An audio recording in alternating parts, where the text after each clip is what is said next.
como ustedes ya saben, hacen parte de la familia de los ectoparásitos o parásitos externos, y se habla de que son ectoparásitos obligatorios porque para poder desarrollarse, para poder vivir, necesitan parasitar a los animales, ¿cierto? Generalmente, al menos la garrapata, generalmente a mamíferos, incluido el ser humano, ¿vale?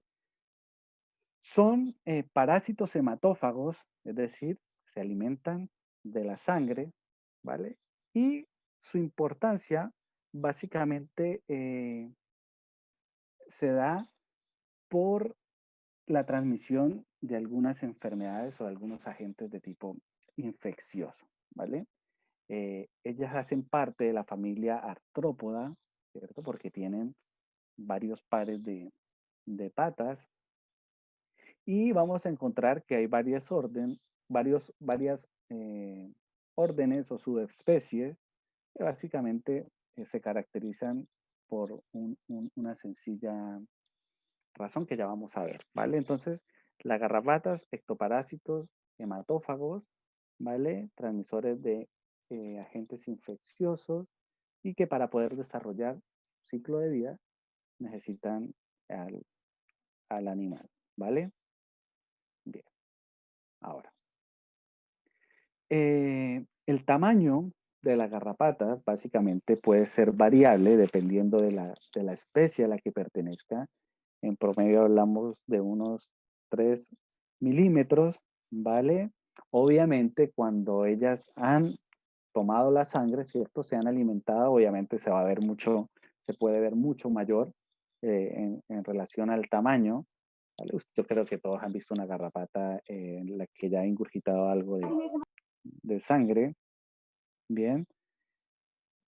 Las especies que parasitan principalmente al perro, o sea, o a las especies domésticas, son aplanadas dorsoventralmente, ¿vale? Tienen un abdomen plano, ¿vale? Son planas, obviamente son planas mientras no se hayan alimentado. Mm, El tórax y la cabeza tienden a fusionarse, ¿vale? De manera oval y forman lo que se denomina el, ah, el capítulo, que es este que estamos viendo acá, esta pequeña punta de donde sale la boca, ¿vale? El aparato bucal, conocido también como un flebótomo, por el cual ella puede puncionar o no, punzar el vaso sanguíneo o el capilar para de ahí poder succionar la sangre, ¿vale? Que en la imagen de abajo, ¿cierto? Que es la que está como ampliada, todo lo que es el aparato bucal, vemos entonces ese hipostótomo o hipostomio, mm, o también llamado flebótomo, ¿vale? En donde ella le sirve como un ducto de succión del cual ella se puede agarrar o de donde generalmente se agarra al vaso sanguíneo. ¿Listo? Y ya vamos a ver por qué, cuál es la importancia de este aparato bucal de la garrapata. Bien, tiene 4 pares de patas articuladas, ¿cierto? Es decir, en total 8. Terminan con unas garras que le permite obviamente desplazarse, trepar, ¿listo? Casi en cualquier superficie. Y comúnmente son de un color café o rojizo. Algunas tienen algunas manchas o algunas líneas dependiendo de la especie a la que pertenezca. Eso básicamente ahora, en la práctica, muchachos, en la práctica, saber exactamente la especie y la subespecie a la que pertenece a la familia, no es de mucha importancia, ya que básicamente el ciclo biológico de ellas es muy similar y obviamente los fármacos que encontramos para prevenirlas, ¿cierto? Para controlarlas son los mismos. Entonces, no nos vamos a detener mucho en las características anatómicas de de la garrapata. Ahora, sí es importante saber que existen garrapatas duras y garrapatas blandas, ¿vale?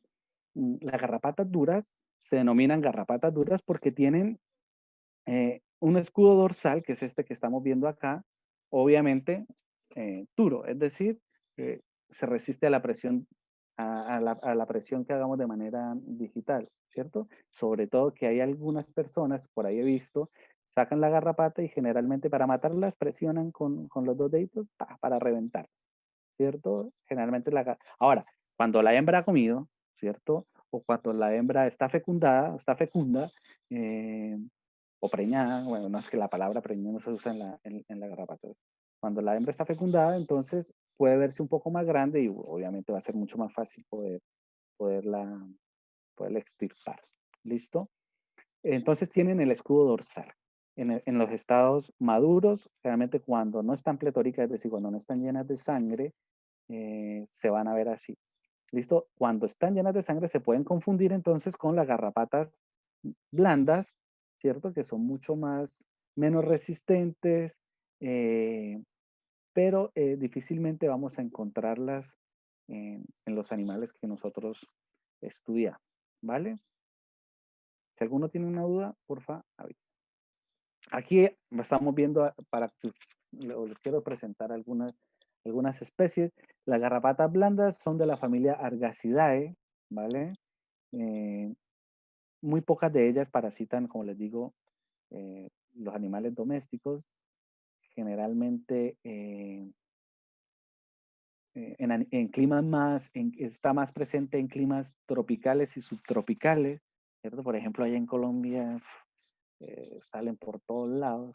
Si ustedes creen que acá hay, allá realmente es impresionante. Entonces el control de ellas es un desafío para el médico veterinario. De garrapatas blandas, entonces acá hay algunos ejemplos, ¿cierto? La Argas persisus, que tiene esta forma o más conocida como Argas, que tiene esta forma como de una paltita, y se ven ahí esas pequeñas líneas que forman todo el escudo dorsal. Está la Ornithodorus, ¿cierto? La Otobius, ¿ya? Es más rojiza, de patas como más gruesas, tiene una apariencia como seca, realmente es bastante poco frecuente. Y la Omitodorus, que la verdad yo no he tenido la posibilidad de ver todavía una, pero bueno, hace parte de las garrapatas blandas. Hay algunas que parasitan los peces, o sea, los peces no, algunos anfibios, ¿vale? Pero realmente son poco común. Ahora, ojo, que esta garrapata que ustedes están viendo ahí de la familia Ergaciae, eh, esta puede parasitar, o es de las pocas que pueden parasitar a los animales, ¿cierto? A los mamíferos. Pero ojo que hay que tener cuidado de no confundirla con una garrapata de escudo duro, ¿cierto? O una garrapata dura cuando está pletórica, cuando está llena de sangre, ¿vale? Esta garrapata siempre va a estar así, la pudiésemos matar, ¿cierto? O la pudiésemos extirpar y ver que la cantidad de sangre no va, que sale no es acorde al tamaño de ella. Entonces, probablemente se trate de una garrapata de la familia Ergacidae, pero cuesta mucho poderla diferenciar en los estados donde las garrapatas duras ya están llenas de sangre. ¿Listo? Ahora, generalmente la garrapata, ¿cierto? Como ya les mencionaba, a través de su aparato bucal perfora la piel, consigue un vaso, ¿cierto? Un pequeño vaso sanguíneo, normalmente esos vasos periféricos que están muy superficiales a nivel de la piel, y de ahí ella se agarra, ¿vale? Se fija, se engancha y empieza a alimentarse. Ustedes han visto cómo se ve una garrapata en la piel de los animales. Ahora, hay algunas que generalmente ese proceso de alimentación lo hace bastante rápido, generalmente es bastante rápido. Algunas pueden demorarse un poco más, pero generalmente una garrapata en 48 horas ya está básicamente llena. ¿Listo? Aproximadamente. No hay un dato preciso de las horas que pueda durar. Aproximadamente es el promedio. Ahora, estas que ustedes están viendo ahí, estas sí las vamos a ver. Entonces, si se fijan, las familias o la familia de las garrapatas duras, perdón, se denominan de manera, digamos, el nombre científico son garrapatas de la especie Ixodidae, ¿vale? y encontramos la amblioma, la hialoma, la dermacentor, la Boophilus. Y ojo que esta Boophilus, si ustedes se fijan, es una garrapata dura y se parece mucho a la que veíamos recién, a la anterior. Recuerda que es una blanda. Entonces ahí es donde yo le digo que podría, les digo que podría haber una pequeña confusión si quisiéramos a simple vista poderlas diferenciar. Mm, Generalmente esta Boophilus es más específica del ganado bovino, pero hoy en día parasita muy frecuentemente a los perros, ¿vale? Mm, Encontramos la Ixodes como tal, que esta a veces suele confundirse con, con, con el piojo o se confunden con el macho, porque generalmente el macho nunca alcanza un tamaño importante, ¿vale? Mm, Realmente su capacidad de almacenamiento de sangre va a ser mucho menor y generalmente mueren después de la cópula, ¿vale? Después de reproducirse, muere. O sea, ahí esa era su misión en la vida, ¿vale? Copular y morir. A diferencia de la hembra, que después de la cópula obviamente debe poner sus huevos y generalmente después o generalmente pueden tener hasta tres ovoposiciones, ¿vale? Tres o cuatro dependiendo de la especie. Bien, la Rhipicephalus sanguineus también, y esta, la Hemaphysalis, nunca la he visto en vivo y en directo, pero hace parte eh, de la garrapata dura. Si no me equivoco, esta garrapata es las que generalmente parasitan a los conejos y algunos roedores. Si no estoy 100% ahora seguro, pues tendría que revisar. Pero la amblioma, la hialoma, la dermacentor, la Boophilus y la Ixodes, incluida la Rhipicephalus, las demás, las podemos encontrar. Como les digo, la garrapata se desarrolla o crece con mayor facilidad en climas húmedos, en épocas de calor. Necesitan de esos cambios de temperatura y de humedad para que el huevo eclosione. Si bien vamos a ver que el huevo de la garrapata es súper resistente, ¿vale? Necesita de ciertas condiciones para poder sobrevivir. Bien, esta es la ixodea de la que ya vimos. Y vamos a hablar entonces del ciclo evolutivo de esta garrapata. Y voy a hacerlo muy preciso. Entonces, la garrapata, ¿cierto? Copulan en la piel o en el cuerpo del animal, en la piel del animal. Ahí ellas se reproducen. Generalmente el macho muere o tiene unos pocos días más antes de morir, después de la reproducción. Y la hembra debe, o generalmente, o sea, cae al suelo, ¿cierto? Y empieza a buscar un lugar para hacer esa oposición, para poner su huevo. Generalmente lo hace en zonas donde los rayos de luz no sean directos, generalmente zonas oscuras, zonas húmedas. Es muy común que lo hagan mientras, o sea, si ellas, como quien dice, si ellas pudieran elegir, lo van a hacer, ojalá en la tierra, ¿cierto? Porque pueden excavar, entrar y ahí ovopositar, de lo contrario lo harán en las paredes, en esas pequeñas grietas, sí, básicamente ahí van a poner sus huevos. Una vez el huevo eclosiona, ¿vale? Nacen las larvas y al igual que en los ácaros, estas larvas se van a convertir en ninfas, algunas serán ninfa 1 o ninfa 2, que se caracteriza básicamente por el número de patas que tengan. Es una manera, digamos, muy práctica, o en la práctica poder ver en qué estado del desarrollo está esa garrapata. Si contamos 6 pares, ¿cierto? Básicamente estamos hablando de una ninfa 2, un estado inmaduro, pero ya obviamente más avanzado que la larva.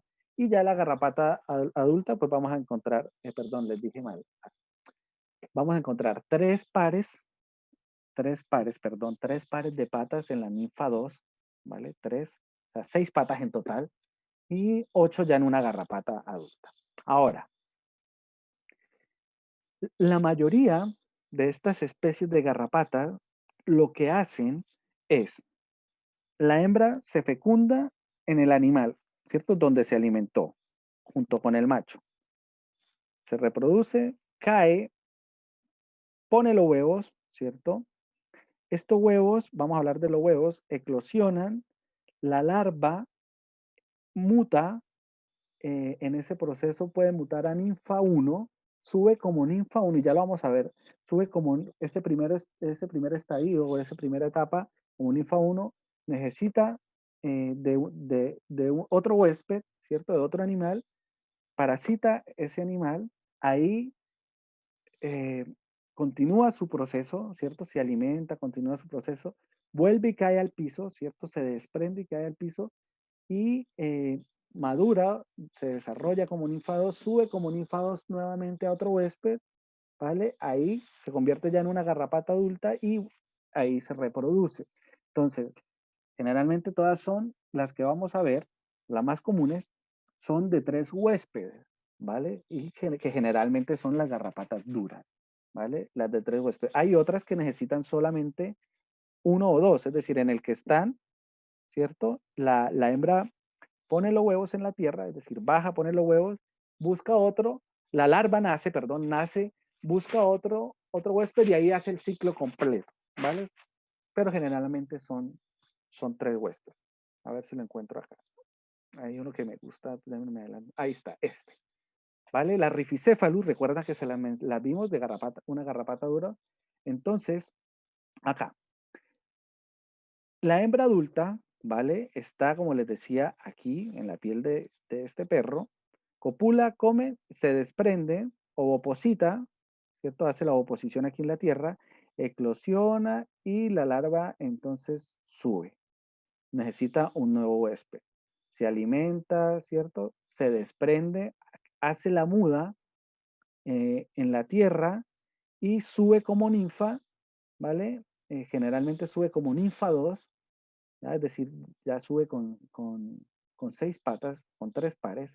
Eh, ahí, eh, perdón muchachos, sube como ninfa 1, ¿vale? Ahí se desprende nuevamente, muda ninfa 2, o sea, aquí tiene 3 pares, aquí ya tiene, a ver, estoy confundiendo, tiene, aquí tiene 3 pares, claro, no, si sube con 3 pares, es decir, con las 6 patas, y cuando llega al último huésped, tiene ya los 8 pares completos. ¿Listo? Funciona más o menos así. Es importante entenderlo, más que como, o sea, más en el estado en el que sube, es importante tener en cuenta que son 3 huéspedes para saber el momento o, por ejemplo, el número de, pues si vamos a atacarlas con baños, que ya vamos a ver el número de baños que debemos realizar y en los momentos en los que debemos realizarlo. Ahora, antes de hablar de eso, vale la pena mencionar que, a ver, déjame lo busco aquí. Eh, aquí está. Que la importancia médica de la garrapata, ¿cierto? Básicamente ocurre por la transmisión de un parásito que se denomina la Ehrlichia canis o la Ehrlichia catis, que es la famosa erlichosis canina o felina. La Ehrlichia es un hemoparásito, ¿vale?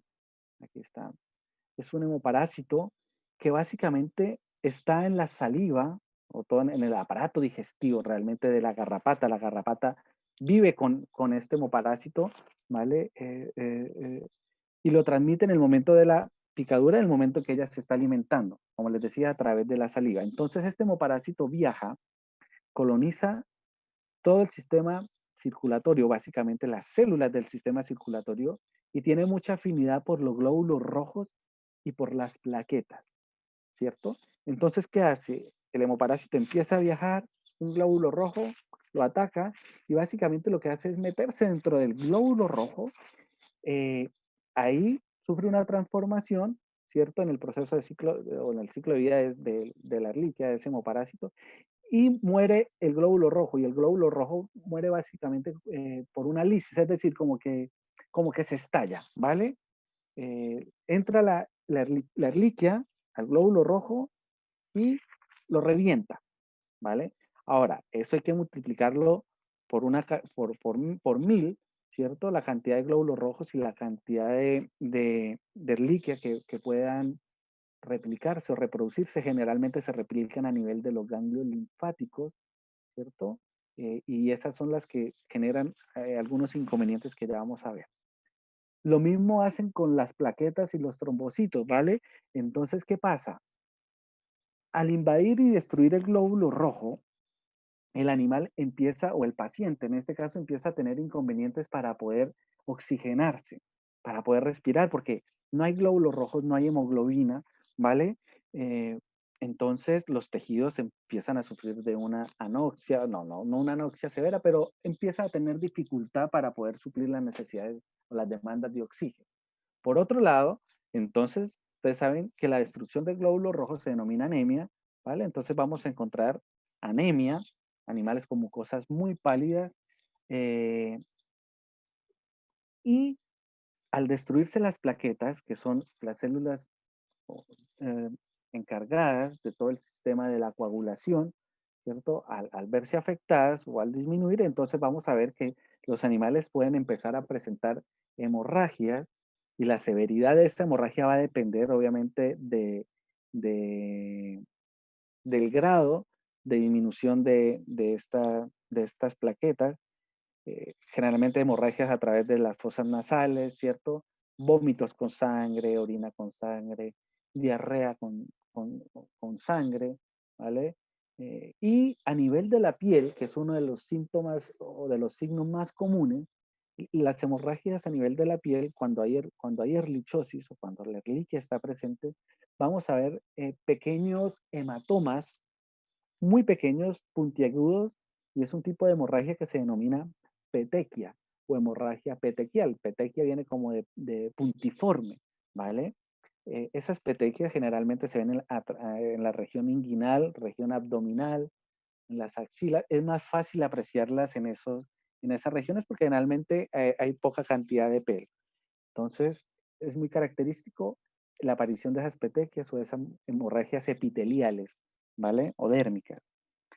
Otro síntoma que también aparece con mucha frecuencia, o sea, aparece sí o sí ante la presencia de la erliquiosis, es la fiebre alta. Estamos hablando fiebre alta por encima de los 41 grados centígrados, ¿vale? Entonces, eh, vamos a tener un animal, seguramente, un paciente seguramente deshidratado, con pérdida de peso, no quiere comer, anorexia. mm, y el problema, y uno de los problemas, es que eh, la complicación secundaria generalmente ocurre a nivel del hígado y el riñón. Se pueden ver afectados, ¿cierto?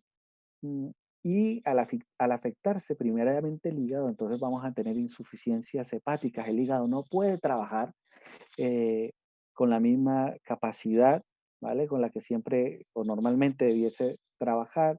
La vesícula biliar se agranda, hay una producción excesiva de bilis y algunas otras enzimas hepáticas que pueden causar una alteración metabólica que se denomina ictericia, y que se manifiesta por coloración amarilla de las mucosas, ¿vale? Entonces, si revisamos las encías de ese perro, revisamos de pronto la mucosa conjuntival, la mucosa vulvar o vaginal, la mucosa peneana en los machos, vamos a verlas de color amarillo y ahí ya estamos básicamente en un caso de erliquiosis bastante avanzado porque ya hay compromiso hepático, que es uno de los agravantes ya de este cuadro o de esta enfermedad, de este cuadro clínico. Ahora, para que un perro se contagie o se infecte de este, perdón, se infecte de este hemoparásito, le basta solamente la picadura de una sola garrapata que tenga la erliquia, ¿cierto? Que sea portadora de la erliquia. ¿Listo? Entonces eso hace que a veces se genere un poco de controversia, un poco de duda con el cliente, con el dueño del paciente, ¿vale? Porque seguramente si fue solo una, a lo mejor pasó desapercibida. Lo típico es que digan, no, si él sale siempre que va a la plaza o siempre que va al parque y regresa, yo lo reviso, nunca le he visto una, es imposible, doctor, que sea eso. Aparte, le estamos dando los antiparasitarios según el calendario. Basta solo con una, ¿vale? Para que se desarrolle todo el cuadro. Y lo peor de todo es que si bien con el tratamiento indicado, el paciente se puede recuperar, desaparecen los síntomas, la erliquia tiene la capacidad de sobrevivir en algunas partes, como les decía, generalmente a nivel de estas que quedaron en los ganglios linfáticos, en donde a veces el medicamento no alcanza a, a llegar, ¿vale? Por la permeabilidad de este tejido linfático. Ella se aloja ahí, se esconde ahí y ante episodios de estrés, generalmente, o ante alguna enfermedad, no solamente de tipo inmunológico, sino también de tipo circulatorio, por ejemplo, una anemia que sea causada por cualquier otra razón, la erliquia puede volver a aparecer y empezarse a replicar. Ese es el tema, o sea, las probabilidades de una reaparición de la erliquia en un paciente que ya haya sido tratado eh, son bastante probables. ¿De qué va a depender? Por ejemplo, si este paciente que estamos viendo acá tiene esa oreja que parece un racimo de uvas, o sea, algo realmente, perdón, impresionante, eh, seguramente no fue la picadura de una, sino quién sabe de cuántas, ¿cierto? De un número bastante grande de garrapatas que le transmitieron la líquida, entonces la cantidad de líquida también. Entonces, este tipo de pacientes generalmente tienden a tener eh, reapariciones del hemoparásito, de la erliquia, ¿cierto? A sufrir nuevamente de erlichosis. Ahora, el tratamiento de un perro con erlichosis básicamente se da a base de antibióticos, ¿listo? Si bien es un parásito, al ser un hemoparásito, el uso del antibiótico actúa bastante bien. La doxiciclina, que es un antibiótico de la familia de las tetraciclinas, que cuando nos encontremos, si Dios nos lo permite, en procedimientos terapéuticos, lo lo vamos a ver, ¿cierto? La oxitetraciclina actúa bastante bien, ataca bastante bien, tiene un porcentaje alto de efectividad en el tratamiento o en el control de la erliquia.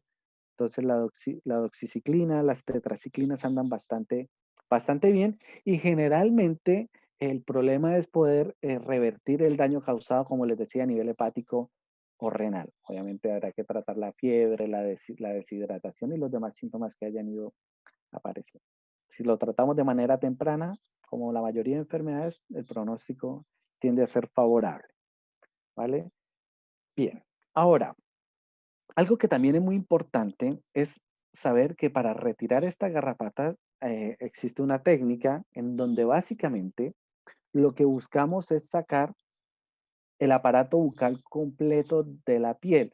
Si lo hacemos con nuestros dedos va a ser muy difícil, ¿vale? Poder sujetar realmente la boca de la garrapata y hacer una extracción completa. Cuando lo hacemos con nuestros dedos, generalmente queda la boca dentro, ¿cierto? La piel la envuelve en un proceso, uy, nos pasó el tiempo volando, en un proceso inflamatorio que termina por convertirse esa boca en un cuerpo extraño, se infecta, se genera una pústula que causa prurito y ustedes ya pueden hacer la desencadenación o el desencadenamiento del resto del cuadro. El animal se va a rascar, se va a lacerar, infección, acuérdense que está el estafilococo, el estreptococo, hongos aquí y allá, ¡pum! Se complica el cuadro, básicamente por no saber retirar la garrapata. Ahora, la mayoría de productos que usamos para eliminar la garrapata generan parálisis a nivel del sistema nervioso de la garrapata, lo que hace que ella prácticamente caiga, ¿cierto? Inmovilizada y termina causando una falla, digamos, a nivel de su sistema circulatorio, ¿vale? La garrapata, de todas formas, tiene un sistema circulatorio bastante rudimentario, pero al afectarse el sistema nervioso, obviamente, esa parálisis impide que ella pueda seguir viviendo. ¿Listo? Entonces, si queremos ayudar o agilizar un poco el proceso, que no es inmediato, no es que el animal se tome, o sea, le demos el comprimido, o le hagamos el baño, o le demos la inyección y las garrapatas van a caer de inmediato. Pero muchas veces, bueno, sobre todo cuando es esta cantidad, pudiéramos intentar sacar al menos las que ya están maduras, eh, y vamos a hacerlo con el uso de una pinza, ¿vale? Fijándose que cuando hagamos la extracción, comprobemos que está el aparato bucal ahí. Ese lo alcanzamos a ver, ¿me entienden? Generalmente cuando no queda la garrapata queda sin la boca, entonces se ve un pequeño puntito rojo y si revisamos la piel del animal vamos a verlo ahí, se pueden ayudar de una lupa. Yo generalmente les recomendaría hacerlo con la pinza, eviten hacerlo con los dedos y en la medida de que puedan, dependiendo del número y de la situación, ¿cierto? La evaluación que ustedes hagan en la situación, deje que se caigan solas, ¿vale? Ahora, cuando hacemos un control de las garrapatas, lo vamos a hacer básicamente de dos maneras. Una, a través del uso sistémico, ¿vale? Y ya habíamos hablado de unos productos que también se usan para los ácaros, ¿vale? Eh, se pueden administrar vía oral. El nombre comercial, el Bravecto, el Nesgar y el Excalibur, si no estoy mal, que es que no lo uso mucho, pero parece que ha dado buenos resultados. Eh, Simpárica. pues, el otro es un collar, el Simpárica. Tienes toda la razón, muchas gracias. Eh, Tiene muy buen efecto, ¿cierto? Zoetis es el laboratorio del Simparica, tienes toda la, ahí, gracias por el dato. Está dando muy buenos resultados, ¿vale? Tiene un periodo de resguardo, perdón, un periodo de residualidad o de protección de aproximadamente 35 días, lo cual es bastante bueno, ¿vale? Estos actúan bastante bien, tienen absorción obviamente a nivel hepático, se metabolizan a nivel hepático. Creo que el Simparica no. Creo que eso es una de las ventajas que tiene este producto, porque de todas formas, al suministrar o al administrar este tipo de fármacos vía oral, pues va a tener que pasar por varias partes importantes, hígado, riñón, ¿cierto?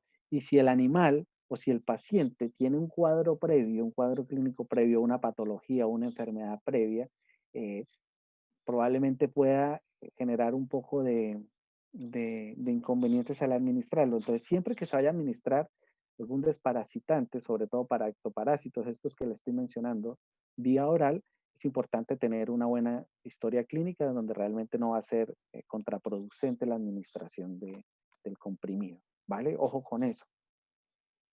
Ahora, el tema de los baños, tenemos las hipermetrinas, las doramectinas, al igual que para los ácaros, el mismo amitraz, que mencionamos la clase pasada, tiene muy buenos resultados.